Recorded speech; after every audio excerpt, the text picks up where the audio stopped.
नमस्कार दोस्तों, बुधवार की व्रत कथा कुछ इस प्रकार से है। एक समय की बात है, एक व्यक्ति का विवाह हुए कई वर्ष बीत गए। विवाह के बाद उसकी पत्नी एक बार अपने मायके गई हुई थी, तो पत्नी के मायके में रहने के कई दिनों बाद उसका पति अपनी पत्नी को विदा करवाने के लिए ससुराल पहुंचा। ससुराल में कुछ दिन तक रहने के बाद वह पत्नी को मायके से विदा करने की बात अपने सास ससुर से कहता है।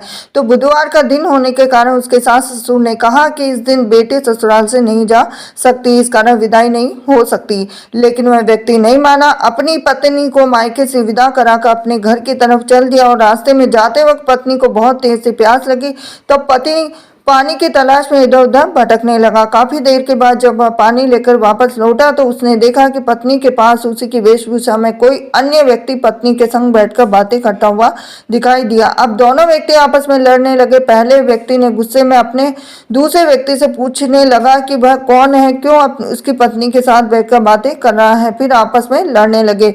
दूसरे व्यक्ति ने भी कहा कि ये मेरी पत्नी है। दोनों के बीच भयानक लड़ाई होने लगी। तब वहां पर कोई सिपाही आ गए और इसी से उसके असली पति के बारे में पूछने लगे। दोनों व्यक्ति को देखकर स्त्री हैरान हो गई, कौन मेरा पति है? तो वह दुविधा में पड़ गई, क्योंकि दोनों एक जैसे ही लग रहे थे। तो वह पहला व्यक्ति परेशान होकर मन में कहा कि भगवान, ये कैसी आपकी लीला है। तभी आकाशवाणी हुई कि बुधवार के दिन पत्नी को विदा करवाकर नहीं ले जाना चाहिए था।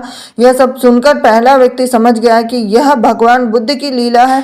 फिर वह व्यक्ति बुद्धिदेव से प्रार्थना करने लगा, क्षमा मांगने लगा। फिर फौरन ही बुद्धिदेव अंतर्धान हो गए।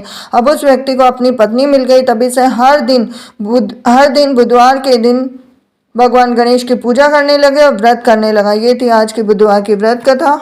हरे कृष्णा।